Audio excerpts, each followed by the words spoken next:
My daughter looked me in the eyes and said, "Don't you want your granddaughter to have a better life after demanding control over my money?" So I told her then stop building her future on someone else's wallet. I'm 62, male retired, and I like to think I'm doing all right. My wife Rebecca passed a few years back, so it's just me now. Sold. The big house moved into a duplex, and I keep life simple. I do my own yard grill on weekends, watch the game, and keep my books balanced to the penny. Not rich, but I'm not broke either. I worked 4 decades, saved smart, and I don't let anybody screw with my money. Apparently that makes me a walking ATM in my daughter Sarah's eyes. Sarah's 34. She used to be sweet, funny kid. Now she's glued to her phone and thinks she owes the world. Then there's Jason. He's her fiancé, 36, real estate guy. You know the type. Expensive suits, shiny watch hair slicked back like he's auditioning for a mob movie. First time I met him, I knew he was a smooth-talking leech. He talks too much and says nothing if you get what I mean. So they come over one Saturday. Jason's grinning like he just closed $1 million deal. Sarah's got this serious face on. I already knew I wasn't going to like where this was headed. We sit down and Jason says, "Thomas, we wanted to talk about something important. Always love when people butter it up like that before asking for something insane. Here it comes. They need $65,000 for their honeymoon. Not for a house, not for paying down debt, not for something that builds. A damn vacation. Some luxury trip to the Maldives with a private villa, spa treatments, imported marble bathrooms because apparently hotel bathrooms now matter in love stories, and a month of pretending they're royalty." I actually laughed. Thought it was a joke. $65,000 for a vacation. I said, "What are you buying the island to?" Jason didn't laugh. Sarah didn't either. They were dead serious. Sarah says, "Dad, you're sitting on money. You have mom's insurance, your retirement. Don't you want me to start my life happy?" I leaned back and said, "Your happiness doesn't cost 65 grand. 15, that's what I'll give you. It's generous. It's more than I had when I got married, and it'll cover a decent wedding and a trip. You want the Maldives, get a travel agent and a second job." Jason jumps in with his salesman voice. "Thomas, think about it. This isn't just about Sarah. This is about family. With the baby on the way, don't you want her to have stability? Don't you want to invest in your grandchild's future?" I smirked. "Oh, now it's an investment because last I checked, investments usually pay back. A vacation doesn't pay back. You just want me to fund your Instagram slideshow." That wiped the grin off him for a second, but Sarah jumped in. "You're being selfish. Jason's dad helps us when we need it. He understands family." That's when I leaned forward and snapped. "Then go ask him for $65,000. See if he buys your little sales pitch because my answer isn't changing." Now here's the thing. I love my daughter. Always have. But the way she said that, like I owed her my savings just because I'm her dad, that wasn't love talking. That was entitlement. That was Jason whispering in her ear, winding her up. So I stayed calm, didn't raise my voice. I just said I worked 40 years for that money. I saved, I sacrificed, and I buried my wife before I ever thought about touching a cent of it. That money is to keep me afloat, not bankroll a vacation you'll forget in 6 months. 15 grand. Take it or leave it. Sarah gave me this look cold. The kind of look people give when they've already decided you're the enemy. She stood up, grabbed her purse, and said, "If you don't care about my happiness, don't expect to see your grandchild." Then she stormed out. Jason followed, didn't even look back. The door slammed, and that was that. You'd think I'd feel crushed, but honestly, I sat there in my recliner, turned on the ball game, and thought, if they're going to try to run a shakedown on me, they better bring more than sad faces and fake guilt. It wasn't the first time Sarah tried to pull something, but this was the biggest. And Jason, I could practically see the dollar signs in his eyes. He wasn't marrying my daughter, he was marrying her access to me. I knew it then. The silence after that fight lasted weeks. Not a call, not a text. Fine by me. Less drama in my life. I still went about my business, paid my bills, even fixed the sink I'd been putting off. The peace was nice, but here's the thing about grifters. They don't just stop, they regroup, they scheme, they look for another angle. So a couple weeks after the 65 grand stunt, Sarah calls me out of nowhere, voice all soft like she just got back from a yoga retreat. "Dad, I've been thinking maybe we were both too stubborn. Jason and I want to talk things over. Let's do dinner. Vittoria, my treat." Vittoria. That's not a let's grab a burger place. It's where I took Rebecca for our 25th anniversary. Sarah knew that. That was the hook. She picked the one place she thought could soften me up, which told me 2 things. 1, they wanted me sentimental, and 2, Jason was behind it. I said sure, kept my voice steady, didn't let on. I was already 10 steps ahead. I hung up, sat back in my chair and thought, all right, Jason, let's dance. See, most people my age get written off as slow or easy to push. I like leaning into that. Folks expect me to nod along, then I hit them with something they didn't see coming. Anyway, I wasn't walking into Victoria's blind. I got my ducks lined up. First thing, I pulled out my phone and scrolled down to Maggie Lawson. She's been practicing family law longer than Jason's been alive. Maggie doesn't do small talk, doesn't sugarcoat. She's the type who'll eat a young lawyer for breakfast and not even need coffee after. I'd had a chat with her after Sarah's first blow-up, just a what-if conversation. Now I made sure her number was pinned to my favorites list.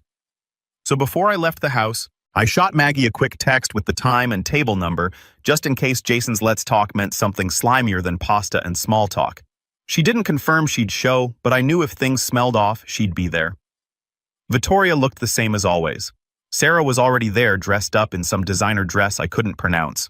She stood, hugged me, said, "You look great, Dad." I gave her a once-over and said, "You too. Must have cost Jason a week's paycheck." She forced a laugh, sat back down. We ordered water, made small talk. I asked about her pregnancy. She gave me the rundown like she was reading off a brochure. Then she dropped Jason's just finishing up at the office. "He'll be here any minute." Of course he was. I nodded, leaned back, sipped my water. "Looking forward to it," I said. Though what I meant was, let's get this circus going. While we waited, I kept my phone on the table screened down. But Maggie's number was one swipe away. I also had Jeremy's number queued. My son's an ER doc. Cool head under pressure. Doesn't waste words. The type of guy you want around when stuff goes sideways. And knowing Jason, it was about to go sideways real fast. When Jason finally walked in, I didn't even flinch. He wasn't alone. 3 suits walked in behind him, briefcases in hand, and that's when I knew my gut was right. This wasn't dinner, this was business. Their business. Their shot at cornering me. But here's the thing, I wasn't cornered. Not even close. I'd played this game too long to fold now. Jason thought he had the upper hand walking into Victoria's with his little legal entourage. What he didn't know was, I'd already moved my pieces on the board. I straightened my jacket, gave him a grin and thought, all right, son, show me your cards. Let's see if you can handle what's coming next. Jason studded over like he owned the place, flashing his fake movie star smile. Behind him, 3 lawyers trailed in with their briefcases, like ducklings following their mom. Real subtle. Victoria is candlelight and pasta, not a boardroom. They looked ridiculous. Thomas Jason said, "Thanks for meeting us. We thought it'd be best to talk things through with some professional guidance." Professional guidance, I repeated. Funny, I didn't realize reconciliation required a legal team. Guess I missed that episode of Dr. Phil. Sarah shifted in her chair. "Wouldn't look at me," she muttered. "Dad, they're just here to help explain some things." "Uh-huh," I said, leaning back. "So do I order lasagna before or after the interrogation?" One of the suit's silver-haired guy with that practiced predatory grin slid a manila folder across the table. "Mr. Carter, my name is Richard Kirk. We've prepared some documents we believe will make things easier for everyone involved." I didn't touch the folder, just looked at it like it might bite. Easier for who exactly? Jason jumped in before Kirk could answer. "It's simple, Thomas. You sign over power of attorney. That way Sarah and I can manage your finances, investments, property decisions. You know, take some weight off your shoulders." I raised an eyebrow. "Take weight off my shoulders? I still carry my own groceries, son. Pretty sure I can handle my bank account."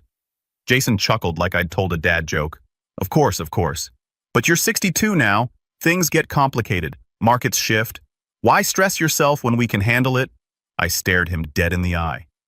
"Jason, I still do my taxes by hand and caught the county assessor overcharging me $800 last year. If you think I can't add, you've been sniffing too much copier ink." Sarah finally spoke up. Her tone was flat cold. "Dad, this is the smart move. If you sign, everything runs smoothly. If you don't, well, you might not see your granddaughter grow up." And there it was, the threat straight from my little girl's mouth. For a second, I just sat there taking in the gall of it. Then I leaned forward, folded my hands and said, "So that's the deal. Sign my life away or lose my grandkid. You realize that sounds less like family and more like a ransom note, right?" Sarah's jaw tightened. Jason put on his calm businessman face. "No one's threatening you, Thomas. We're offering security for Sarah for the baby for you. This way nothing gets mismanaged." "Mismanaged," I repeated. "You mean like your leased BMW that's overdue for service or your last 3 can't-miss real estate deals that missed so hard they're in orbit?" His smile twitched. The silver-haired lawyer cleared his throat like he wanted to move things along. "Mr. Carter, if you could just sign here and initial here, we can finalize this tonight." I finally opened the folder. Power of attorney just like I thought. Full control of my accounts, my property, my insurance. 40 years of sweat and work laid out like a buffet for Jason to dig into. I closed it calmly. And if I don't sign, Sarah finally looked at me. Her eyes were cold, calculating. Then you won't see Emma. It's your choice. I let that hang for a moment, then reached into my jacket pocket, past my wallet and glasses, and pulled out my phone. I scrolled until I hit the number I wanted. Sarah's eyes narrowed. Dad, what are you doing? I pressed call, put the phone to my ear. Hey Jeremy, it's Dad. Need you at Victoria's on Meridian? Yeah, now don't worry about changing. Scrubs are fine. Just get here. I hung up, set the phone down on the table. Screen up this time. Jason laughed nervously. There's no need to drag Jeremy into this. This is between us. I smirked. Between us, Jason? You walked into dinner with 3 lawyers. I think us left the building 20 minutes ago. The younger lawyer looked uncomfortable, shuffling papers he wasn't reading. Kirk tried again, softer this time. Mr. Carter, family matters can get emotional. We're just trying to ensure everything is handled properly. Handled properly, I said? That's a good one? Let me guess. For a small administrative fee, right? Jason's jaw twitched again. Thomas, please, don't make this harder than it needs to be. You should be thanking us for stepping in. I laughed loud enough that a couple at the next table turned their heads. Thanking you, son. I'd thank you if you grabbed the check once in a while, but unless your signature magically adds commas to my balance, you don't get to step into anything. The silence after that was tight. Jason shifted. Sarah looked down at her nails. The lawyers exchanged glances like vultures, realizing the prey wasn't dying on cue. I glanced at my watch. Jeremy will be here in about 20 minutes, give or take. He drives faster than you sell nonsense, so maybe less. Why don't we wait until he arrives? He's good at reading people. Jason's smile cracked. Thomas, come on. You don't need Jeremy involved. This is a decision only you can make. Exactly, I said, which is why I'm not letting you make it for me. For a minute, no one spoke. Silver hair? Kirk finally whispered something to Jason, who nodded stiffly. Sarah still wouldn't meet my eyes. I leaned back, relaxed, and folded my arms. Tell you what, gentlemen. Let's all enjoy the nice music, the candlelight, maybe even order a plate of pasta while we wait for my son, because I've got a feeling he'll have a few choice words about all this. And trust me, he's a lot less patient than I am. The silence stretched tight as piano wire. Then the door opened. In walked Jeremy, fresh from the hospital, still in Scrub's badge clipped to his collar. He spotted the table, sized up the scene in 3 seconds flat, and strolled over. Wow, he said, pulling out a chair. Dinner with lawyers. Fancy. You paying Jason? No, didn't think so. Jason stiffened. Jeremy, this isn't necessary. We're just... Jeremy cut him off with a hand. Don't waste my time. I was elbow deep in a guy's chest an hour ago. If you dragged me here because you're running another scam, I'm charging you consulting rates. I leaned back, hiding the grin behind my hand. My boy was sharp, and I knew Jason had no clue what storm just rolled in. The silver-haired lawyer cleared his throat. Mr. Carter, we were simply presenting your father with an option to ease the burden of managing his assets. Jeremy leaned forward, elbows on the table. Assets. You mean his retirement, his house, the stuff he spent 40 years building, and you want him to hand it over to Captain Lee? Payment over here? He jerked a thumb at Jason. Yeah, not happening. Jason bristled. You don't understand the arrangement. This is about protecting Sarah and the baby. Jeremy gave him a slow once-over like a doctor examining a rash. Protecting them? Jason, you can't even protect your own credit score. You've been ducking Visa since 2019. Don't talk to me about protection. Sarah slammed her phone down. Jeremy, stop. This isn't your business. Dad needs to think about the future. You don't get it. Oh, I get it, Jeremy said flatly. I get that you and your fiancé cooked up this little stunt to grab power of attorney. I get that you tried to corner Dad when you thought he'd be too old to fight back. But what you don't get, sis, is Dad isn't the fool you think he is. And neither am I. I chuckled. Told you, Jason, he's less patient than me. The younger lawyer tried again, nervous sweat already showing. If we could just review the terms, I think you'd see. Jeremy grabbed the folder, flipped a couple pages like he'd done this 100 times, and tapped the 3rd section with his finger. Here's your poison pill. Full authority, no oversight. The kind of garbage that lets you drain a man dry without him even knowing. Don't insult me. The guy shut his folder so fast it snapped. Jason tried to salvage his pitch. Jeremy, come on. Think logically. Dad can't handle everything forever. Wouldn't it be better if family stepped in before outsiders? Jeremy leaned in, voice sharp. Jason, you're not family. You're a parasite with a better suit than sense. And Sarah, he turned to his sister, his voice cold now. I can't believe you'd sell Dad out for this guy. Power of attorney. Really? What's next? You take his car too, Sarah finally snapped. We're offering security, Jeremy. You don't know what it's like raising a child. Jeremy cut her mid-sentence. I know what it's like saving lives while you play dress-up as a victim. Don't lecture me. I couldn't help it. I laughed out loud. Half the restaurant glanced over, but I didn't care. Jeremy, ease up. You'll make them cry. Good, Jeremy shot back. They should cry. They're lucky you even showed up tonight instead of calling the cops. Jason's face was red now, his lawyer whispering frantically. This isn't over, Jason muttered. Jeremy smirked. You're right. It's not because I'm making sure this little stunt follows you. You like leasing luxury cars? Good luck getting another when your name starts showing up on fraud watch lists. Jason blinked. What? Oh yeah, Jeremy said casually, like he was discussing the weather. I've got contacts who love hearing about guys like you. Fake businesses, bad credit, shaking down your fiance's dad for cash.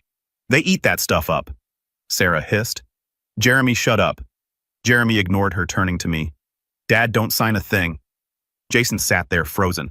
His perfect grin was gone, jaw-tight eyes darting between Sarah and the lawyers like someone just pulled the rug out from under him. Sarah didn't look much better. Jason tried to bark something about us regretting this, but Jeremy just waved a hand without looking at him. The only thing I regret is wearing white socks with these shoes. Everything else number that shut Jason up for a beat. I leaned back, arms crossed, watching the color drain from his face. The room was tense, and I knew it was only a matter of time before the next move hit the table. The room was dead quiet. Jason was still clutching his precious folder like it was the Magna Carta. Sarah had her arms crossed like she was queen of the castle, and Jeremy was leaning back in his chair with that smirk that always told me he was 2 steps ahead. That's when I saw her. Maggie Thomas, she said, resting a hand on my shoulder. Sorry I'm late. Traffic was hell. Not a problem, I said.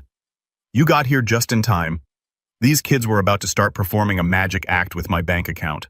Jeremy snorted, more like a robbery without the masks. Maggie's eyes flicked to Jason, then Sarah, then the pile of papers on the table. Ah, so this is the famous financial plan I've heard whispers about.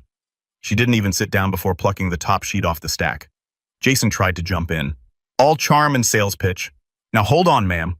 She cut him off like he wasn't even breathing. I'm not your ma'am. I'm the attorney who's been cleaning up scams like this since before you were out of diapers. So, I suggest you take a seat and keep your mouth shut unless you want to look even dumber than you already do. Jeremy laughed so loud the couple at the next table turned to look. God, I like her already, he muttered. Jason's smile cracked, but Sarah leaned forward desperate. Maggie, this isn't a scam, it's a real opportunity. Jason's uncle is in finance. Oh, an uncle, Maggie said, pretending to be impressed. Well, that changes everything. You hear that?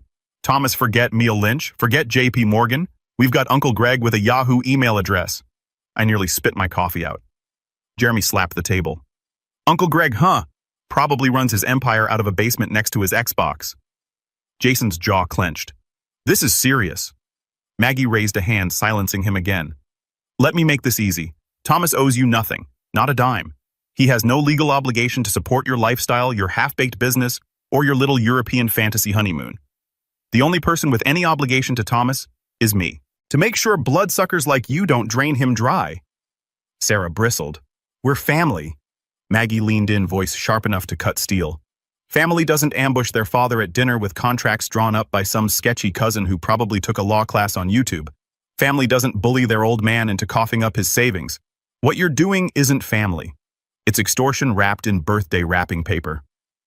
Jason opened his mouth, but Maggie steamrolled right over him.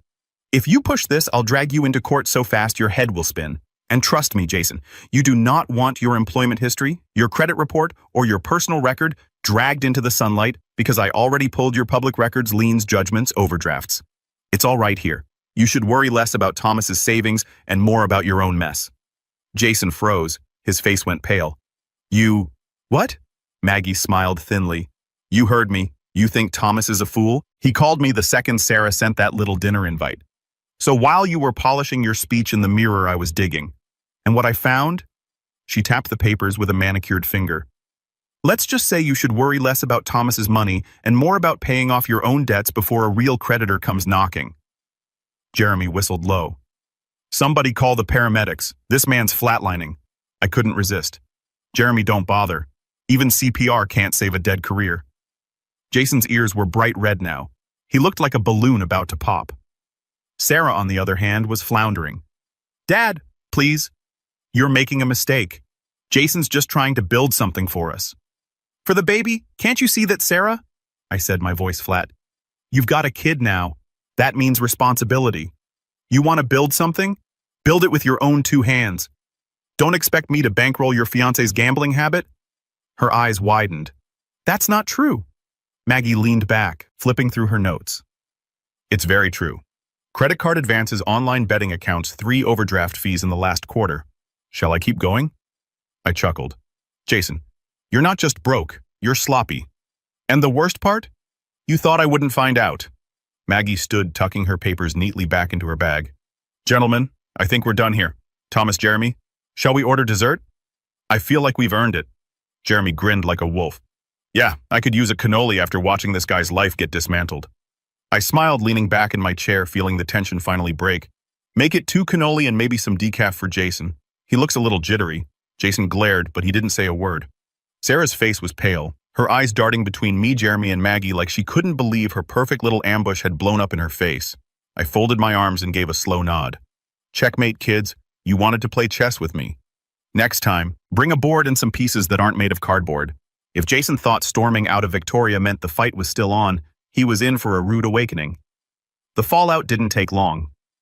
2 weeks later, I get a call from Maggie. She's practically chuckling through the phone. Your future son-in-law just had his accounts frozen. Apparently he wasn't as slick with his side deals as he thought. Which side deals, I asked. All of them, she said. Some half-baked real estate ventures with partners who finally wised up. They pulled the rug on him, filed suits, froze his access. The man can't even cash a check right now without getting flagged. I sat there sipping my coffee, watching the sun come up, and grinned. Guess Uncle Greg wasn't much help after all. Jeremy, of course, was eating it up. Every other day, he texts me screenshots. Jason spotted arguing outside a strip mall office. Jason trying to unload his car online. Jason getting roasted on a poker forum for being banned from a site. It was like watching a slow-motion train wreck, only I didn't even need popcorn. It was like watching a slow-motion train wreck, only I didn't even need popcorn.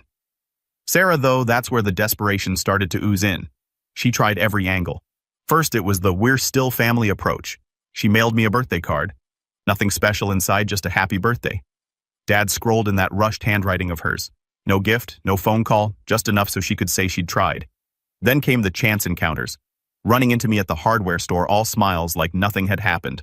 Oh, Dad, what a surprise. I was just grabbing paint samples. Yeah, sure. Meanwhile, she lived 20 minutes away and hadn't touched a paintbrush since high school. See, I'd already made up my mind. I wasn't playing their games anymore. You can only fall for the same tricks so many times before you start treating the magician like an amateur. And once I pulled my focus off their nonsense, life actually got better. Case in point, Frank Evans moved in 2 houses down. 70 if he's a day exactory guy. Tough as nails. The type who wears suspenders unironically and calls everyone chief. First time I met him, he was cussing out a contractor for trying to overcharge him on a gutter job. I stepped over, backed him up, and 5 minutes later we were on his porch swapping stories. You remind me of the guys I used to work with, he said. Sharp, don't take crap from anybody. We're going to get along fine. And he was right. We've been grabbing coffee, talking shop, even started walking the neighborhood together. It felt good to shoot the breeze with someone who didn't want a dime out of me. Just a solid old school guy who called things like he saw them. That's what pushed me into volunteering too. Frank mentioned the local community center had a program where retirees help seniors spot scams. Phone calls, shady contractors, you name it. I figured why not, I'd just gone through my own circus. Might as well put the lessons to use. Meanwhile, Sarah kept fumbling the ball. Months rolled by, and somewhere in the middle of all Jason's lawsuits and her guilt trips, she finally had the baby little Emma. And here's the thing. They named her after Rebecca's mother, my late wife's mother, a woman Sarah barely knew, but suddenly wanted to honor. Jeremy told me about it first. Dad, I think they're trying to pull on your heartstrings, naming her after Grandma Rebecca's side and all. I just shook my head. Son, when you're drowning, you'll grab at anything. Doesn't mean it'll keep you afloat. Of course, Sarah made sure to send me a glossy photo card. Big, cursive letters. Welcome, Emma. Inside a note about how Mom would have loved to see this day, and we wanted you to be part of her legacy. I stared at it for a good 5 minutes, then dropped it in the shredder. Legacy isn't built on guilt trips and scams. Legacy is built on how you treat people while you're still breathing. And Sarah and Jason had already made their choice. Thing is, by then I didn't even feel mad anymore. Not really. They'd tried to play me and it backfired. Now I was busy living my own life teaching seniors not to get hustled, shooting the breeze with Frank eating Victoria's lasagna without having to fend off a contract across the table. Jason's reputation was dust. Sarah was clinging to a sinking ship. And me, I was fine. Better than fine, actually. I sat on my porch one night, Jeremy next to me, Frank across the street waving as he walked his dog. Jeremy looked over and said, "You know, Dad, most guys your age are slowing down. You're just getting sharper." I smirked. "Well, son, some people age like milk.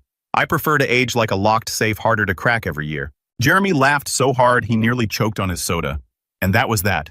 Jason could stew. Sarah could scheme, but I wasn't their mark anymore.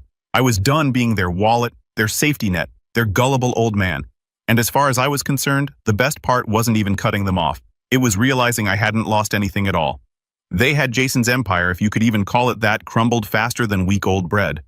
The lawsuits piled up, and with no money to pay lawyers, he tried to represent himself. Court transcripts read like a comedy skit. The man actually argued that verbal promises were binding contracts. The judge nearly spit his coffee out. Word spread quick. Contractors he stiffed started blasting him online. One guy even made a website called jasontakesandrins.com. It was basically a museum of every job he'd botched. Sarah must have been mortified, but she stayed by his side. Loyalty is a funny thing. Doesn't mean you're right, just means you're stubborn. One evening, Sarah showed up at my porch with Emma strapped to her chest. Jason wasn't with her. She didn't ask permission, just walked right up like she owned the place. "Dad," she started, voice shaking but still trying to sound strong. "I know things are rough, but we're family and family helps each other." I leaned back in my chair, crossed my arms. Family doesn't set traps in restaurants and shove contracts under my nose. Sarah, that was business, and business has consequences. She tried the baby card. Look at Emma. She deserves better than this. She deserves to know her grandfather. I didn't flinch. Emma deserves parents who don't use her as a pawn. You want me to respect her? Start by respecting yourself. That stung.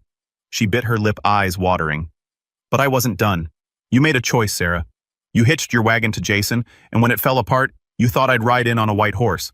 I'm not that guy. Not anymore. She left without another word, but the silence spoke louder than anything. Jason, meanwhile, kept digging his own hole. He started selling tools door to door. Jeremy ran into him once. "Dad." He tried to sell me a used drill for $50, swore it was top of the line. The thing had duct tape on the handle. I couldn't stop laughing. Guess he finally learned sales, just 30 years too late. But Sarah wasn't done trying. A few weeks later, she mailed me a letter handwritten 5 pages long. It was the longest thing she'd written since high school. She apologized, blamed Jason's influence, said she missed Sunday dinners, begged me to reconsider. The kicker. At the end, she asked for $10,000 just to stabilize things until Jason gets back on his feet. I didn't even read the whole thing. Jeremy spotted the letter put into the shredder. Top page still dangling out. "You didn't even finish page 2, he asked. "Son," I said, "when a book starts with lies, you don't bother with the ending." Around that time, Maggie called me again. "You won't believe this. Jason tried to pull a fast one at City Hall. Filed paperwork under your name. Claimed you were a business partner on one of his failed projects." I nearly spit my coffee. "What happened?" "They flagged it instantly. Too many red marks on his record. City Attorney's Office flagged it instantly, slapped him with a cease and desist, and kicked the mess over to licensing. He's one step away from losing his ability to even pull permits in this city." I shook my head. The man couldn't organize a bake sale without catching charges. The truth was, I didn't even feel angry anymore. It was all noise. Jason was background static. Sarah was a sad echo, and I was living my own life. Frank and I kept up our community center work. I even gave a talk one Saturday, how not to get played by your own kids. Packed room, standing ovation. One guy came up afterward and said, "You should write a book." I laughed. "Nah, books are too polite.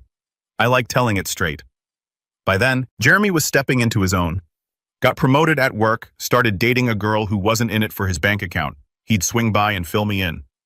"Dad, every time Sarah calls, I let it ring. I'm not her delivery boy. That's my boy." I told him boundaries make men. You're learning quick.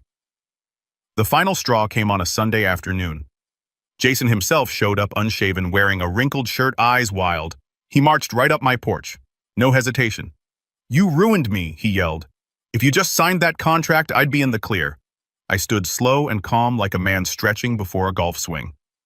"Jason, you ruined yourself. You tried to hustle the wrong old man, and now you're paying the tab." He sputtered, fist clenched. "I'll bounce back.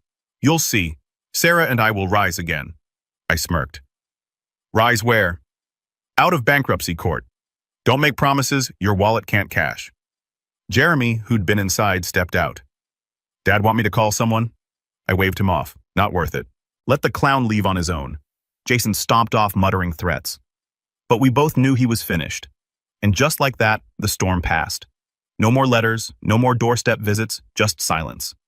I sat on that same porch weeks later, coffee in hand, sun on my face. Frank walked by, gave me a nod. Jeremy called from work, voice full of confidence. Life felt good. Here's the thing. Cutting Sarah and Jason loose wasn't just about money. It was about respect. They thought age meant weakness, that being a father meant being an endless ATM.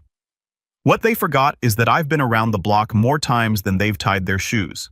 I don't bend easy, I don't break at all.